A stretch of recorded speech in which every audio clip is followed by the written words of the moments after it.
घोषणा से चेंज कर करके उन्हीं को बैठाया हुआ है।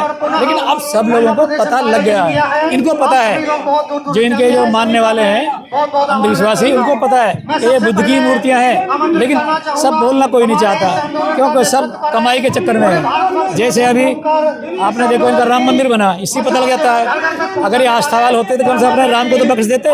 असली भारत का नाम बौद्धों से ही है और इसके अलावा कुछ भी नहीं है। बौद्ध अगर नहीं है भारत में तो भारत कुछ भी नहीं है। मेरे साथ बीपी सर हैं जो लगातार बौद्धिस्टों की लड़ाई लड़ रहे हैं और खुद एक बौद्ध विहार चला रहे हैं, जिसके संचालक हैं नोएडा सेक्टर 11 में।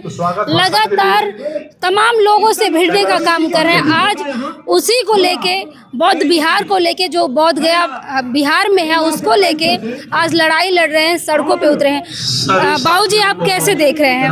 एक तरफ सरकार है जो कहती है हम दलितों, पिछड़ों, आदिवासियों के साथ हैं, हम धर्म की राजनीति नहीं होने देंगे, चाहे जो भी हो जाए। राम मंदिर का मामला था, इन्होंने बनाया, लेकिन बौद्धिस्टों की जो विरासत है उस पे ये काम क्यों नहीं कर रहे हैं? जहाँ तक धर्म की राजनीति का है, हमें यहाँ धर्म की राजनीति कभी हमारे लोगों ने करी ना करते हैं। जो बौद्ध लोग हैं, मैं बौद्ध लोगों की बात करूँगा, बाकी की नहीं। बौद्ध लोग कभी भी धर्म की राजनीति नहीं करते हैं। बौद्ध लोग सिर्फ धर्म की बात करते हैं। हमारा बौद्ध विहार जो है वो धर्म का प्रतीक है और उसी को है हम चाहते हैं कि जैसे सब लोगों का अलग अलग है, मुस्लिमों का अलग है, हिंदुओं का अलग है, सिखों का अलग है, इसी तरह हमारा भी अलग है। जो महाबोधि महाविहार है, अपनी अपनी जो पूजा पद्धति है या संस्कृति है अपने हिसाब से मनाते हैं। तो उसी चीज़ को हम कह रहे हैं कि हमारे को छोड़ो, हमने कब्जा कर रखा है हमारी संस्कृति पे, उसको छोड़ो और हमें अपनी पूजा वंदना जो भी करनी है वो करने दो। तो वो चीज़ जो है राजनीति से कोई लेना देना नहीं है। कौन सी गवर्नमेंट आ रही है ना आ रही है, हमें कोई लेना देना नहीं। लेकिन कोई भी गवर्नमेंट आएगी, अगर वो अतिक्रमण करेगी हमारे महाबोधि महावीर पे, तो हम तो संघर्ष करेंगे। उसी का नतीजा जो आज कर रहे हैं। सर, जब प्रधानमंत्री मोदी खुद जाते हैं विदेशों में तो कहते हैं मैं बुद्ध की धरती से आया हूँ, और भारत में भगवान बुद्ध का ही अपमान करते हैं। देखिए, कम से कम वो आदमी जाकर के ये तो कहता है कि मैं बुद्ध की धरती से आया हूँ। ये भी क्योंकि उनको मजबूरी में कहना पड़ता है। मजबूरी क्या है कि सारे बौद्ध देश इतना करुणा है उनके अंदर कि हमारे देश के लिए बहुत हेल्प करते हैं। वहाँ जाकर के ये भीख सी मांगते हैं, इस तरह की जाकर के अनुदान मांगते हैं। तो कहना ही पड़ेगा बौद्ध के देश है, क्योंकि बौद्ध का देश तो है ही, लेकिन ये मानते नहीं है तो बौद्ध का ही देश। क्योंकि यहाँ सम्राट अशोक के टाइम में देखोगे आप, जो भी प्रूफ है, जो भी यहाँ जमीन के अंदर छुपा हुआ है, वो बौद्धों का ही तो है। बाकी लोगों ने उसको भगवान बुद्ध की जितनी भी शिक्षाएं थी, जितनी भी लिपि थी, जितना भी उनके ग्रंथ थे, सबकी नकल मार मार के अपने सब कुछ बना लिया। और आज ये हो रहा है कि हम बड़े हिंदू कल्चर को मानने वाले हैं। तो ये सब दिखावा है। असली भारत का नाम बौद्धों से ही है और इसके अलावा कुछ भी नहीं है। बौद्ध अगर नहीं है भारत में तो भारत कुछ भी नहीं है। भगवान बुद्ध को लगातार चुन्नी उड़ा के, टीका लगा के उनको बदलने की कोशिश की जा रही है, उन्हें विष्णु बताने की कोशिश की जा रही है। वही है ना कि भगवान बुद्ध के टाइम पर सबसे पहले कौन लोग आए थे? सबसे पहले यही लोग पढ़े लिखे थे, जैसे तथाकथित ब्राह्मण बोलते हैं। तो ये बामन लोग ही पहले सबसे ज्यादा शिष्य बने थे भगवान बुद्ध के।